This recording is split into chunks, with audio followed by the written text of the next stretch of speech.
If you're a flower arranging fan like me, perhaps you're fed up with spending so much money on flower arranging containers. How about going thrifting instead? I'm Julie from Julie Davis Flower Workshops and Flower Start, the online flower arranging classes. And one of the things I thrifted is a car hubcap. Watch on to the end of the video and I'll explain a little bit more about that. The first thing I've got to show you is this cake tin, and I have been looking for a tin like this for absolutely ages for one of the live classes I'm teaching in Canterbury near me here in Kent. Now I bought this at a vintage fair in town and it was a little bit pricey at £8, but it was absolutely perfect. Well, it would have been perfect about 6 weeks ago, and I ummed and ahed and I thought, why not? I'm bound to use it again in the future.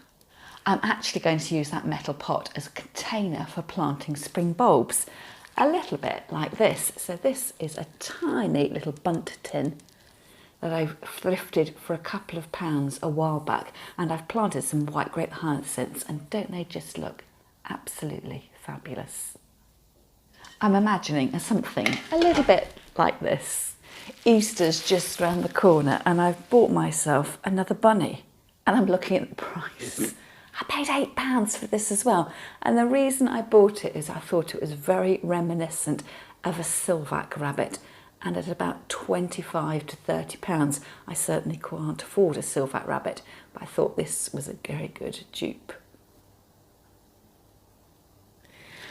And I bought this little candle holder at the vintage fair as well.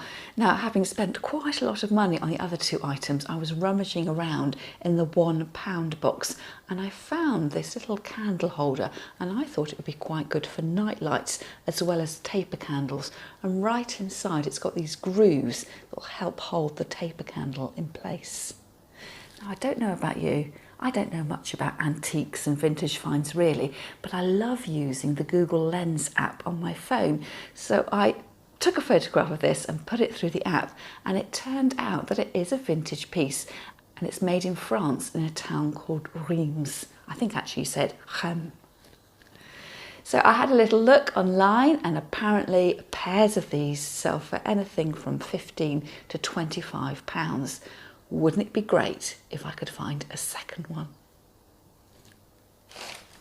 And lo and behold, I was in the charity shop just literally a few days later and I picked up this one, which was only 50p. So I've paid £1.50 for the pair, which are probably worth £15 to £25.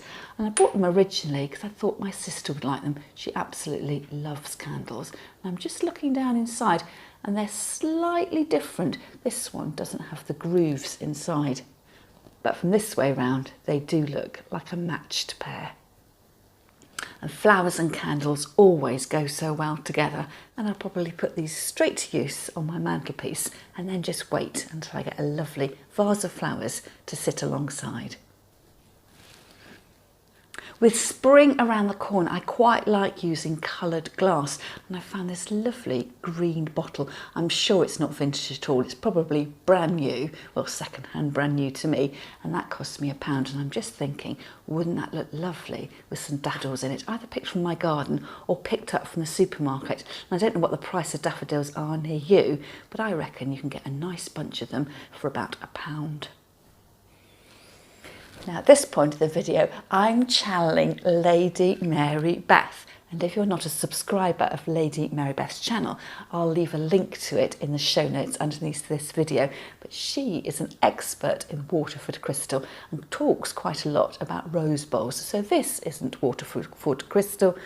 Quite obviously, this isn't a crystal piece, but I specifically bought it for the shape, the rose bowl shape. And this is going to be really handy for some online classes that I'm running at the moment. And again, if you're interested in taking one of my classes, I'll leave a link to the details in the show notes underneath the video.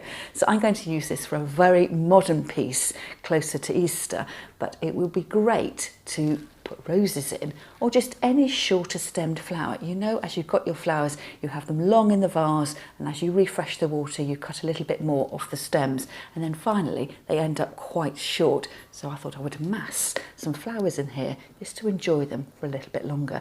This vase needs a really good clean, and it costs me £2.50. I seem to be going through a little bit of a green glass phase at the moment. And I found myself this vintage glass block. I'm calling it a glass block and not a flower frog, because I've done a little bit of research about vintage flower blocks or flower frogs, and it doesn't matter what you call them. And if you're interested in finding out more about the history of these flower arranging mechanics, I'll leave a link to the video in the show notes under this one. So I paid £3 for this from the charity shop, and if I know what to look for now on the back, I can see it says 2.5 on the back, so that'll be the size in inches. And I'm just wondering whether it's got the George Davison mark on there, and I think it has, or perhaps I'm just imagining it. Can you see what it says on the back there? So I'm going to use that either in a vase, and you can imagine again some lovely daffodils out of that, or as part of my growing collection of flower books, using on my desk as a pen holder, makeup brushes, artist brushes if you're an artist. So that's what I try and do, instead of keeping all my flower arranging kit hidden away in the cupboards, to make it part of the useful things I've got at home. I was killing time yesterday waiting for a friend, so I went off for my charity shop fix, and I came across this Trough Tray, which needs a tiny bit of a clean. Originally it was for my key, it's still got the labels on there. I paid £2 for this, and it looks like somebody's had candles on it, and I thought this would make a really good tray to put on my kitchen windowsill and put pots of herbs in. You know, when you go to the supermarket and you can't decide whether to buy the fresh cut herbs or to buy the pot and keep the pot going, and then you find it's dripping water everywhere. So I thought that would be quite handy. But I've also got some spring flowering bulbs, which I've wrapped up in moss to make kukudamas, the Japanese hanging gardens, and I thought they would look quite nice mounted across this tray in a really modern display of very traditional spring flowering bulbs. And then onto that hubcap. Do you ever spot these at the side of the road? I'm sure nobody actually goes back and picks these up, do they, to replace the hubcap that's missing. I'm sure you couldn't even remember where your hubcap fell off, but the reason I pick these up is because you get this metal ring inside the hubcap, and if you ping that off, it gives an almost complete circle. It is a complete circle, but it does have a few kinks in it, and that is what I like to use as a base sometimes for my door wreaths.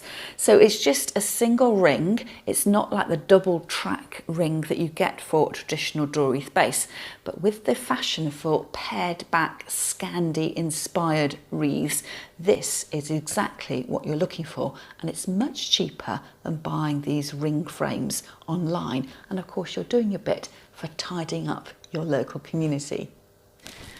And here's a wreath that I had in my loft, and if you look really closely, you can see that the base of it is one of these hubcap rings, and what I've done is to take a pipe cleaner and I've twisted on some branches. So here I've got some silver birch, I think there's some pussy willow, and perhaps some beech as well, but just soft pliable stems. Now I made this base several years ago now, and I've been adding on silk flowers, which originally was soft pale shades of white, and I spruced it up with a bit of spray paint for the summertime and it went pink, and then for the autumn time I've just put a little bit of coppery spray paint on there as well.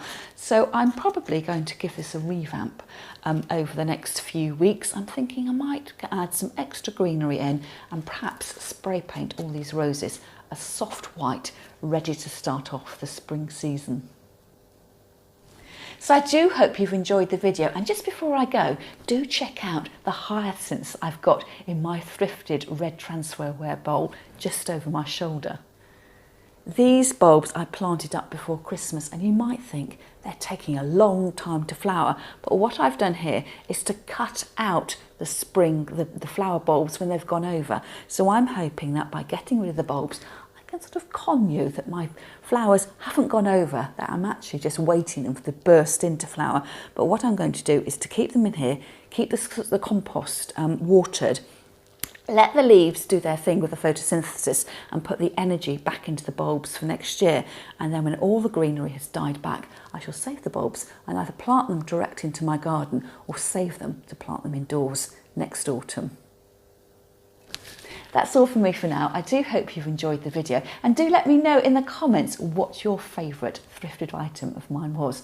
I did go quite expensive with those two £8 items, but balanced that off at the end with my hubcap, which is going to be really, really useful. And also, if you wanted to know exactly how I made the spring door wreath, I'm just going to put this down. If you'd like to know how I made the door wreath with my roses, which I spray painted, I do have a Facebook Live video in my free Facebook group, Flowers Start World. So again, I'll leave details of that in the show notes under the video. You're more than welcome to join. And I've got hundreds of videos in there for you to catch up on. And if, like me, you're stuck indoors on a horrible, windy February day, hopefully it'll give you something interesting to do. That's all from me for now, and I'll see you again next time.